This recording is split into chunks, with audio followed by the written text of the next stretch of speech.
It's good to be back. I mean, Pete, we'll talk about our vacation stuff, but we have Clay here, so we're gonna concentrate on you if that's okay with you. Yeah, I'm ready to roll. Okay, so we'll talk about the book in a second. First of all, he comes in today, we say hi, and he says, "Hold on, I got to talk to the wife." I'm thinking, "Oh, this is going to be great." Yeah. Okay, so this is very interesting. This is very important because I'm glad to see one of the reasons we like. God, am I talking too fast again?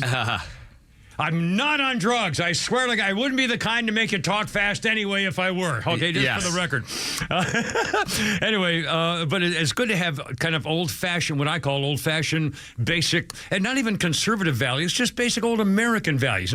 Work hard, do your homework, stay in school, and have a good, you know what I mean? That's not conservative. That's freaking American. Okay, so Clay walks in and he said, "Oh, I got to talk to my wife and make sure my wife's okay." I'm like, "Oh, man, what the hell's all this about?" Tell us the conversation you had on the phone. So I've got 3 boys, 15, 12, and 8. And like a lot of people, I know Atlanta, a lot of the Atlanta schools just went back. One of my kids is already back in school. Summer reading. And you're supposed to do summer reading in June, July. Yeah, get it done. Get it done. You don't have to worry about it. Take a couple of notes, you're Hence done. the name, Summer. And I know there's probably a lot of people out there listening who remember the Cliff Notes that got a lot of people through summer reading that you were supposed to have done. But my 15-year-old is refusing to do his summer reading. Oh, boy. And so Mom called because Dad needed to lay down the law about what happens if he doesn't finish his summer reading. So I finished my own show. I just did 3 hours with the Clay and Buck show. Haven't even had time to do anything. Sit down. I knew it wasn't a good. She knows what time I'm on air. So the fact that I'm getting called just a couple of minutes after I went off air, I was like, well, I know this is not going to be ideal. But so I have to tell him what you said. Well, that he first of all has to listen to his mom, and I'll just say this. I mean, reason this is important. This is your own personal thing, and you don't know me from Adam's House. Right. Who am I to talk about your wife and your kids? Well, too bad you're in here. It's my show, so we're doing it. But I thought this was great. You wanted him. First thing you said was, listen to your mother. Yes. I mean, that to me is very, very important. Yeah. I mean, look, I was not prepared when I had my first kid for how much time I was going to spend getting in trouble for what my kids did. Welcome to life. It's one thing to be a husband and be responsible for all the things I screw up. Yeah, well, no. But I've got 3 boys. Yeah, you're screwed. And I didn't know how much time I was going to spend having to cover for their screw-ups as well. So listen to your mom, number 1 advice. And the amount of time that you spend on these kids, I mean, they're just such time vacuums. You did 2 other things, too. So you approve of my parenting skills based on a limited amount you saw. I'm proud. One, listen to your mother, and then you said, you better start reading, and I'm going to call you back in 15 minutes. I said, yeah. Remember, I'm calling you back. In fact, you said that about 4 times. Yeah. I'm calling you back in 15 minutes, so you better start reading, and if you don't get to keep your phone. I'm taking away your phone. Yeah. Listen to your mother. Do your reading. I'm calling you back in 15 minutes. If you dick me around, I'm taking your phone. Repercussions. And then you said again, I'm calling you back in 15 minutes. I'll be home tonight. I'm doing stuff. I got a thing I got to do, but I'm calling you back. And you were nice about it, but you were firm and strong and everything else. I think your wife needs a stick, and get a little whacker. They take off their shoe and give them a little whacker. She's tougher with them than I am, but I try to be very logical, especially as they age. Try to have conversations with them. I used to have fun. When they're young, they get into a lot of little fights. My father-in-law said, and I think this is true, when kids are young, they have lots of small problems, but they're relatively easy to fix.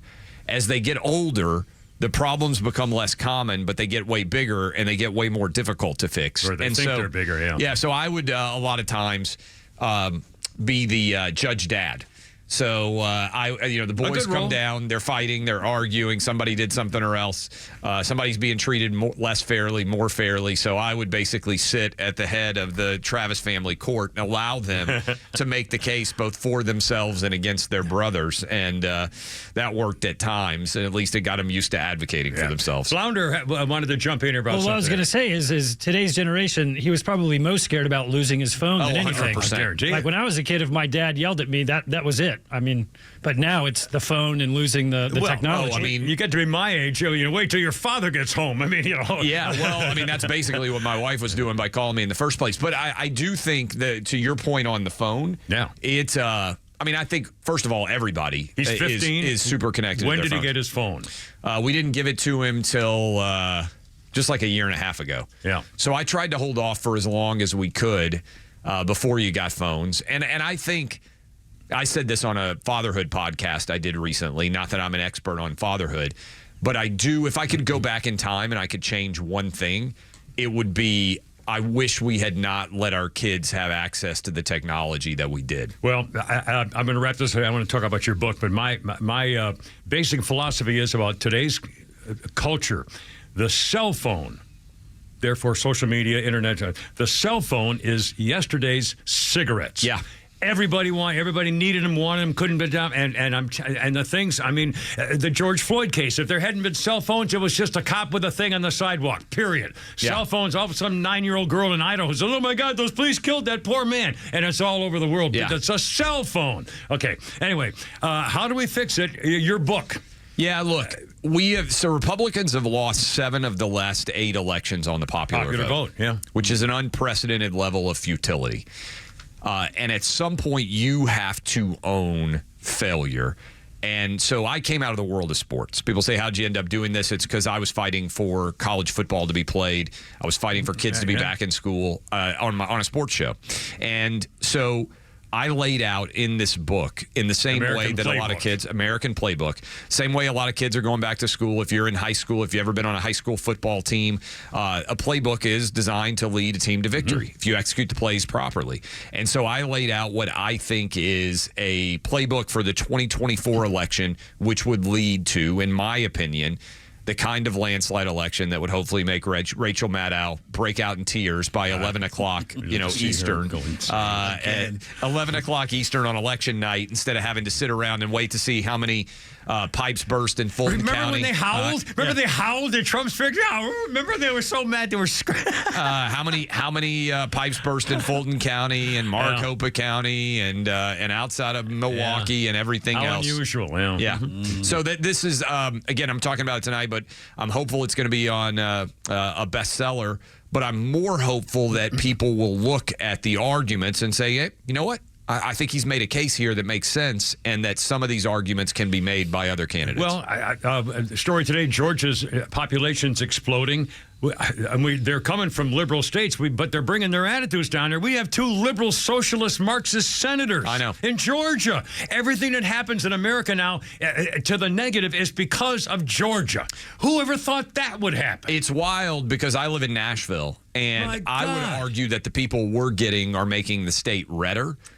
It sounds like some of the people that are coming here are making the state bluer. Yeah, leave the blue stuff. Come down here to become part of. I mean, I can't believe it. What's the number one thing in your book to change that? To change the Republicans and have them win? Oh, I mean, I think there's so many things. The one that I would focus on is we got to take, that I think registers with people no matter what their politics is. We can't have guys winning women's sports event. Just hammer it in every single speech. But I think that Republicans need to answer the abortion issue, and they need to do it forcefully, and they need to do it intelligently. And I think it requires focusing on how radical the Democrat perspective is. Don't even try to defend whatever week abortions are going to be legal or not legal. I would go straight to the Democrat Party orthodoxy believes 9-month abortion should be permitted. Yeah. Up to birth. So you think the culture war is very important? Then? Well, I think that's significant. And look, if Trump is the nominee, Biden and the failure for the economy makes I think a lot of sense.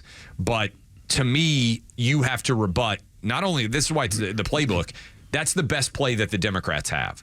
They're going to convince all these women who live in Cobb County, all these women who live in the belt surrounding Atlanta, that they have to vote Democrat over abortion, I really think. And so I think you have to take their best play, and I do think it's their best play, and I think you have to stop it. In the same way, if you were doing a game plan, back in the day, Georgia Tech's got Calvin Johnson, You better not get beat deep by Calvin Johnson. Yeah, like Belichick does. Take out your number Take one out thing. the number one thing that the opponent does, neutralize it, and then make them make arguments that make them uncomfortable.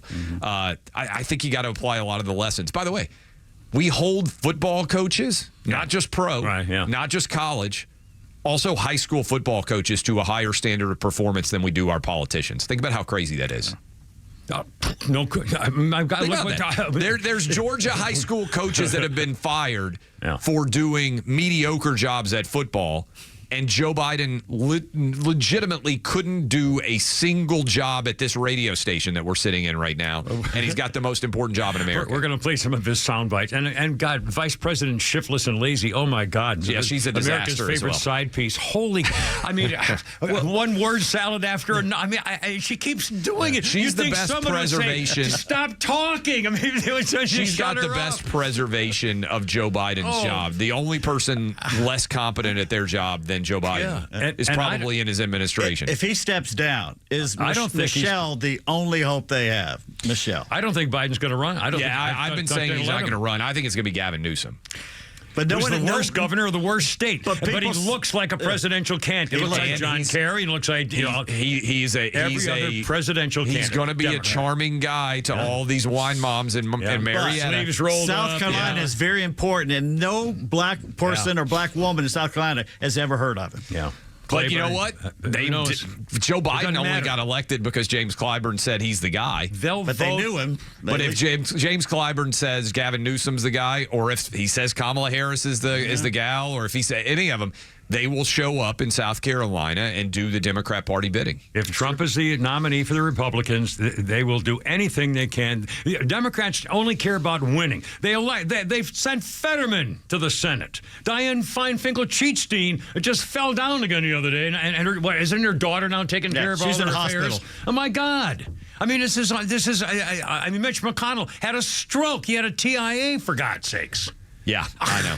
It's unfortunate that we're in a situation where Joe Biden could be Weekend at Bernie's 2 style dragged across the finish line. And the one thing I will say that is disappointing, I think, if Trump is the nominee is, in many ways, I think it takes age off the table because you'd have 78 against 82. Yeah. And I think the single most substantial vulnerability for Joe Biden, aside from the fact that he's been atrocious on the border and crime and the economy and basically everything that he's touched, certainly international affairs as well, is his age. Yeah. Well, so if you had somebody 30 or 40 years younger, I think that would be significant in the debates. But Trump is infinitely more in control of his faculties than Biden. I just worry that helps to dilute the biggest weakness of Biden himself. I think there'd be such a difference. So if Trump and Biden actually debate currently now, not 4 years ago, but currently for this, I think it would be clear that Biden Here's my his prediction. mind. I think Biden will refuse to debate him. Like he's doing now. He's going to go back to the basement. There's no way he can debate Donald Trump. I think that's right. And I think Biden will say that he doesn't want to platform Trump because of all of his lies. That will be the excuse that he uses. That's my prediction. Let me ask you about this. What if Biden gets into he probably won't debate other Democrats. If he did, Robert Kennedy Jr. would destroy him. You're right. He would. So he's going to go back to the basement. The American, but again, they don't care. Democrat. If he, I guarantee you this: if the documents are the bank records, it's a smoking gun. We've got him. Makes Watergate look like jaywalking. Doesn't make a difference. Right. He could be convicted and impeached tomorrow, and they would still vote for him. If Donald Trump or any Republican, they will vote for him no matter what. The Democrats stick together. They care only about the end. They don't care about how you get there. They care about winning. Period. And they're going to do it again. Yeah, and the other thing I would add on top of that I think is so significant, if you doubt it, and I think most people listening agree, they put Fetterman in office. I absolutely. And he won by almost 5. I mean, that's the other thing. It would be one thing if Fetterman had won by 5,000 or 6,000 votes. We'd look at it and say, okay, their get out the vote effort is superior. He won by nearly 5 points. Well, again, early voting before they knew they had to release the fact that he's brain dead and a crybaby and can't get out of the freaking bed at the night. single worst performance I've ever seen in a debate. Should have ended the debate. It didn't. He shows up at the podium, good night, everybody. Yeah. That's how he started his speech. He couldn't speak. And then, by the way, we weren't wrong. As soon as he got to D.C., he had to check himself into a hospital because for he wasn't. weeks. He's not mentally or can't physically well. Well, they've and yet already they elected him. started the COVID variant thing. Yeah. In New York City yesterday, I saw a story. Oh my God, there's a whole bunch of new variants out there. So Yeah, they've already more laid masks. the groundwork Yeah. for the absentee ballots. Yeah, that's right. And to keep Biden in the basement so he doesn't infect anybody or die from a COVID disease. That's right. Oh man, man, we're holding you up. You got to call your kid, and we're. I got to make sure he does this summer reading. And by the way, for the record, Clay. Now you're not the former CIA assassin, right? That's No, a whole. that's the Buck- Buck is the whole. The that's killer Buck from Sexton. the. Yeah, that's he's the whole State Department. He's got undercover, a roster of dead bodies that he took but out in his background. The No, albino. No, we don't want to go into that. So, anyway, And I appreciate you guys carrying the show here. We have a lot of fun. I love Atlanta.